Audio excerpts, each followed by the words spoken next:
Well, good morning or good afternoon or good evening, whenever you might be listening to this podcast. My name is Karen Eifler. I serve as director of Collegium, a colloquy for faith and intellectual life. That it's in its 35th year. We have over 2,500 alums out there who might be listening to this. And one of the things that Collegium's been working on the last few years is these every so often Collegium booster shots where we shine a light on some of the good work that our colleagues are doing that in some ways might have been inspired by their time at Collegium. And today I am talking with Gregory Pulver, who is an alum from the 2021 Collegium Colloquy, our first and only online colloquy. Gregory, welcome. Could Thanks. you tell us what your role is at the University of Portland? Yeah, absolutely. Thanks for having me today, Karen. I appreciate the time. So, as Karen said, I'm Gregory Pulver. I'm the director of the theater program here at the University of Portland, and I am the inaugural director of the Center for Gender and Sexuality, which is a center that's located in our health and wellness building. And we focus on the wellness of students who are exploring their identity, and also anyone, faculty and staff and students about gender and sexuality. Everybody has gender, and gender is important to everybody, and everyone experiences sexuality in any way. So it is a very open space for people to come and just feel safe where they are. Right. And Gregory, I asked you to talk with us today because I got wind that you had been invited to the August Outreach Conference, which seemed like an amazing resource for anybody who wants to be an ally and a good mentor, a good walker alongside of students, colleagues, friends, family members who are identifying in the LBGTQI plus community. Could you tell us in a few sentences what that outreach conference was, who convened it, and what you really think the conveners hope to accomplish with this national conference? Absolutely.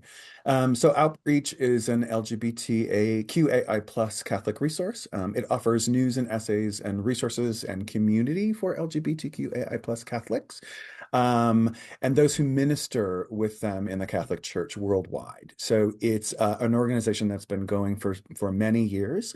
Outreach also highly highlights welcoming parishes, schools, and other Catholic organizations to a twice yearly conference, and they also do things yearly, small programming yearly around the nation. Their website features original articles from theologians, scholars, and church leaders, family members, and many other people, lay and clergy people. It provides a national conference like I said, every other year. And I was asked to attend the August 2024 outreach conference at Georgetown University. It's always at Georgetown University in August. So it's a little bit of a temperature shift for me from the Pacific Northwest. But by our Students Affairs Vice President, for me to go there to gather resources and programming for our new center here on our campus. My Dean of College and Arts and Sciences endorsed my attendance. And with the 20 days, within 20 days of the conference registration being open, there were 350 attendees and a growing waiting list. So it sold out very quickly, and I was very honored to be a part of that.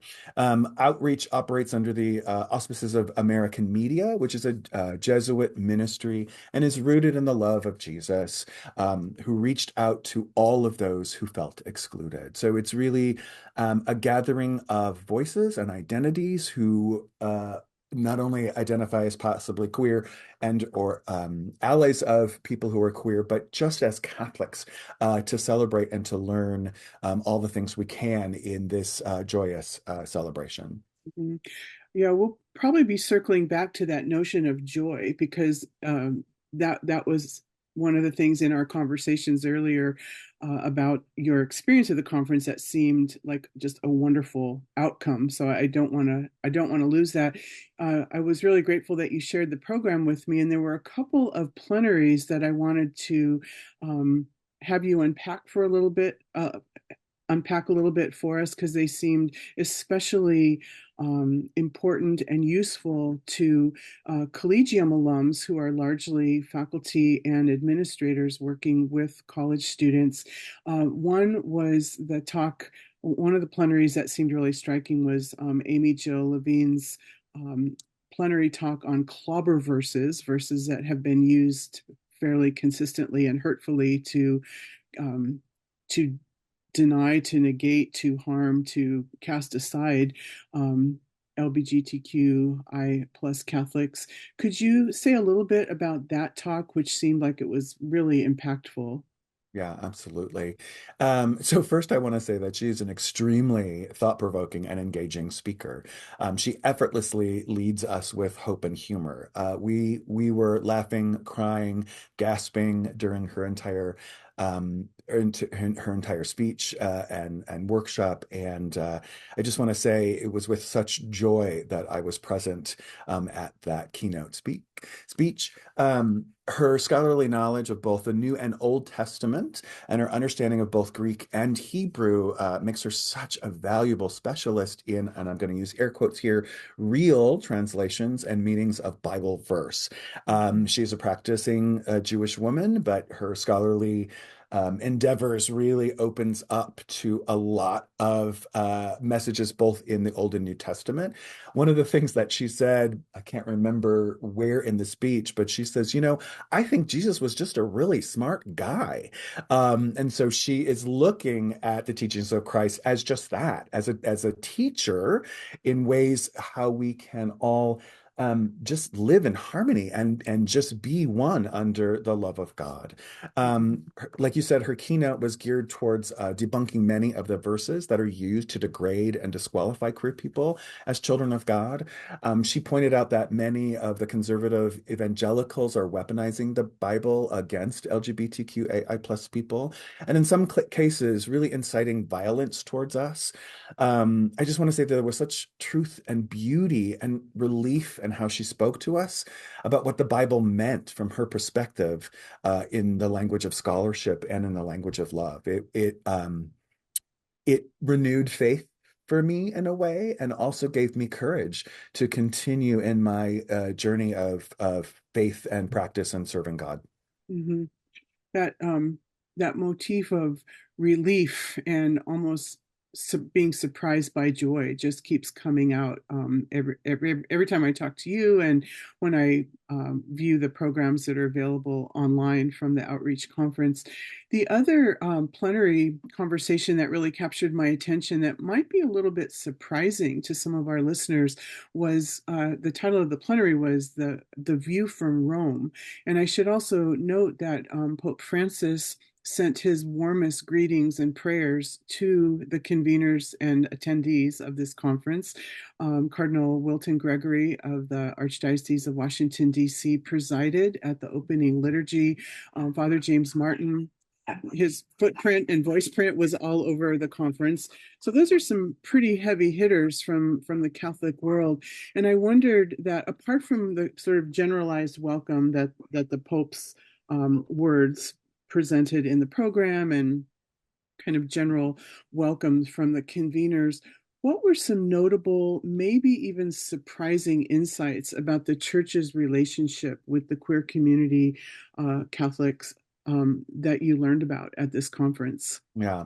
Um, it was another one of those talks that we could hear gasps, or maybe that was just me, from information that was shared with us. As you know, Reverend Martin is the founder of Outreach, and it's his mission. He's written several books about queer faith, and it's his mission really to be as inclusive as he can and the church can be with all people of faith expressions.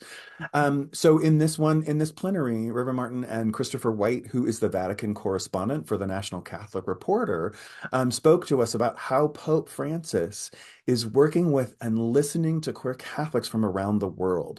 Reverend Martin actually had, I think, quarterly meets with His Holiness and just explains the mission of outreach and continues to talk about what his work in outreach and what he is doing to give courage for queer Catholic people to continue to practice.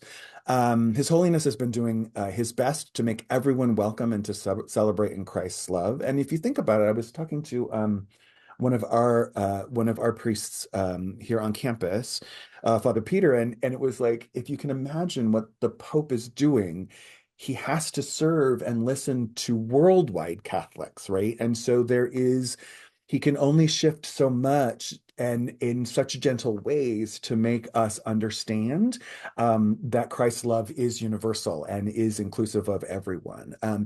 What surprised me the most is that His Holiness actually meets with a trans member of his cabinet, essentially, who was in audience with us, and this trans teammate brings transgender Catholics each month to a conversation with His Holiness. And His Holiness is listening, right? Listening to not only queer identity, but trans identity, which is right now nationally and internationally is there in a very precarious and dangerous place just with their own safety, but also the first to be mostly rejected from most parishes, which is really unfortunate. But the Pope is really, he's taking audience and taking this in and understanding the fierceness of faith with those of us who identify as queer and trans Catholics. Mm-hmm. Yeah, if there are words beyond love and mercy that Pope Francis uses with a lot of frequency, it's encounter and dialogue. And it Yeah, just, I mean, those seem like good life rules in general, but in particular when we're trying to be faithful friends and colleagues and allies, servants and accompaniers with our queer brothers and sisters and people who don't identify as brother or sister, yeah, encounter and dialogue and love and mercy just seems like it would be hard to go wrong with those. absolutely. This is a little bit of a pivot, but there was an icon written especially for this conference by one of America's great icon writers, Reverend William Hart McNichols. I want to make sure that that's available on our website for people to see. I found it really moving myself, and I'm removed from the conference. I wondered if you would A, describe that icon for us, and B, tell us a little bit about if it had an impact on you as a person, as a Catholic, and as an artist yourself. Yeah, absolutely. So yes, I would encourage everyone to go to find Reverend McNichols' website and look at the iconography painting that he does. He specializes in iconography and contemporary work, so he uses classical icons from early Christian times and reinvents them in a way and presents those icons in a way that I think touches us in a contemporary way. So he was asked to paint something specifically for Outreach 2024. And in this painting, which is quite large, I would say it's probably a 3 foot by 5 foot painting.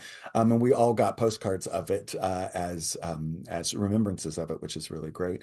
But in this painting, he depicts 5 figures sitting in a circle, waiting for Pope Francis to wash their feet. 4 of the figures represent the queer community, and the figures whose feet are the first to be washed and kissed by the Pope is Jesus. And we know it's Jesus. He's in a white robe, but also he has the stigmatas in both hands and feet, and so we very much recognize him as the risen Christ. Reverend McNichols felt that the feet washing was such a strong image for Catholics, and that this generous act would be impactful for this conference. It really touches me to be seen not only by Reverend McNichols, but by the Pope and by Jesus, right? As a queer Catholic, I have felt so abandoned by my faith for so long. But this simple gesture in this painting validates my whole self. I no longer Mhm. have to separate my identity and my faith, that this image, it gave me comfort to understand that Jesus wants me to marry those two things together, to be a whole person. Mm. So yeah, the one thing that he shared, he also did a keynote and shared a lot of his work. But the one thing that was absolutely inspiring that took my breath away is he has a portrait of Matthew Shepard, um, who was killed in a hate crime many years ago in Wyoming. And it I'm going to let you look at that and take away, but it is so touching. The color and the expression on the face of Matthew Shepard, you can just see the pain that Matthew went through, but also the grace that God has welcomed him into the kingdom of heaven. It's just stunning. I know people are going to want to follow up. So, who you're looking for is Reverend William Hart McNichols, icon writer. Another little bit of a pivot, because I know our time is very precious.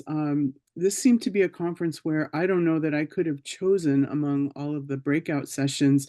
So I'd like to give you a moment to tell us about one or two breakout sessions, smaller clusters of conversation and skill building that really had an impact on you and your work. Yeah. Um, the two most impactful, it was really hard to choose, but the two most impactful was one called Transgender Catholics in the Church, and the other was the LGBTQ ministry in higher education. I was incredibly deeply touched by the stories of rejection and searching for community by the trans session. Mhm. There were two trans Catholics who told their story of heartbreak and loss with the church, but gaining their identity as their true self, which I think was very brave of them to share that with everybody. One of the members said that he has found a place of worship, and that was really touching. But the woman who was trans said, which really was heartbreaking, was there's no separation between she and the Catholic and her Catholicism and the transness that she is, that she said that I am both and I truly love God. And it was really sad that she feels that she has not found a chapel or a ministry that she feels comfortable in worshiping in. And she was very honest with that. What really inspired me was the Ministry of Higher Education session because of my role as the director of the Center for Gender and Sexuality here at University of Portland. It's my responsibility for programming for the academic year and focus on queer health, wellness, and inclusion. And so I immediately after the session ran up to the three leaders of that session, introduced myself as, who I was and what I was doing. And all of them turned to me and said, "Oh my gosh, how can we help you?" And since then, I have reached out to all three of them, one from Georgetown University, one from University of Dayton, which is a Marianist university, and then one from Notre Dame. And they have been incredibly generous to me on that front. Yeah, because that's a pretty heavy lift to get a whole new center off the ground, right? Yes, it is. Right. And we're all in this together. So it's really sort of heartwarming and encouraging to hear that people from such diverse institutions are ready to help you out there. Um, there were masses and prayer services every day at the conference, and as you just alluded to, the trans woman who herself doesn't make a distinction between her Catholic self and her trans woman self has felt like people in the church make that separation for her in hurtful ways all the time. I wonder if you would describe the atmosphere at the masses and the prayer services, and were there any practices that you would love to see incorporated into our own campus liturgies and rituals? I'm going to use the word joy, and that is at the root of the spirit of how I felt during every single one of those. To be in the chapel, the first thing besides we had a meet and greet, but the first thing was a mass, and like you said, it was led by the Archbishop of Washington D.C. But to be in celebration of worship with 350 queer and allied people, freely and joyfully singing and praying with verve and conviction, with no fear of being sneered at or shouted at or threatened, was honestly, Karen, one of the most spiritual, uplifting moments of my life. right? Mhm. It was a deep sense of belonging at every single one of the events. Mhm. And speaking to the religious leaders at Georgetown, I learned something that what Georgetown and the religious do there as Jesuit priests, that they have a policy that if a student comes in and confides to them during confession regarding their identity, that the priests have agreed that there will be no words of admonishment or shame for those students, right? And one of the things that I'm also trying to build here at University of Portland with my center, it gains trust for young queer students of faith to be loved and welcomed in all spaces of worship, right? Um, and that it was so important. I was moved to tears by the amount of volume that came out of the parishioners at all of the services. Mhm. It was truly joyful, Karen. It was the most, and I found myself being caught up in that joy, right? Usually when I go to mass, I don't hide myself, but I'm certainly, I'm one of the attendees, Mhm. and sort of move with the tone of everyone in that mass. But this was absolute joy and celebration for every prayer, every song, every verse that we experienced. It was truly a delight. It's almost like you all, 350 of you, brought all this pent up um, worship and reverence and pain and agony and desire for healing and desire to be your full selves, and with all the giftedness and all the brokenness. And it just kind of came out full blast. Absolutely. That is perfectly said. And you weren't even there, but you you said it perfectly how we experienced that. Yeah. Great, great. Well, those three directors of centers at various schools said, "How can we help?" And I want, as we wind down, to put that question to you. If a faculty member wanted to learn more and some specific ways that might be powerful for them to be the person that they want to be for their LBGTQIA plus colleagues, students, people in their lives, what are some resources that you would recommend for us, Gregory? Yeah. So I'm still learning that myself. But where I would start, as I did as I was starting this center, was looking up kinds of programming that other higher education institutions are doing and how they support their students, faculty, and staff. There are many Catholic institutions and Christian institutions who have centers like this, various degrees of support. The Jesuits are leading the charge in this, and so I think that if you just go to the University of Dayton's campus site, go to a Georgetown campus site, and see in small and big ways what they are doing, and maybe see if there's something that you can offer your administration as starting something, as just a place of gaining trust. And again, the idea of this whole thing is to look at and honor the whole person in a faith and identity way. I'm going to pivot for a second because there's one thing that I forgot to say, which I think was a huge takeaway for me, Karen. Was in the Dr. Jill Levine speech. One of the things that just resonated with us and really were gasps in the audience was, as a Jewish woman, she says, every morning, I get out of the shower and I look in the mirror and I say, I have been made in the image of God.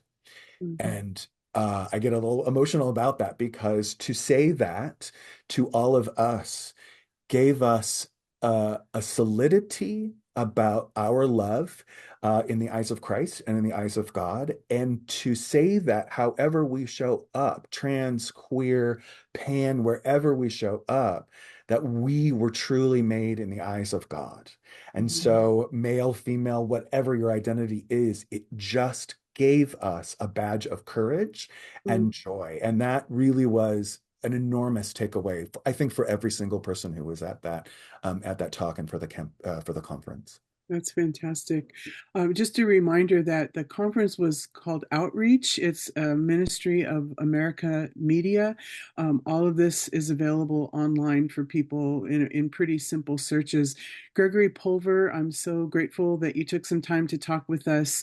It seemed like the perfect way to kick off what to me is always the real new year, the academic new year, that you're entering your new ministry as founding director of the Center for Gender and Sexuality at University of Portland, with hope, with joy, with enthusiasm, with humility, and maybe most importantly, in these days when all of the tasks that are in front of faculty seem so daunting, a real conviction that you are not in this work alone, that there are lots of people who are going to accompany you and help you bring your best self to the job so that you can allow others to flourish and be who they are. And as you reminded us through the words of Dr. Amy Jill Levine, who herself is quoting scripture, she is fiercely, and we are all fiercely and marvelously made in the image and likeness of a God who loves us all passionately.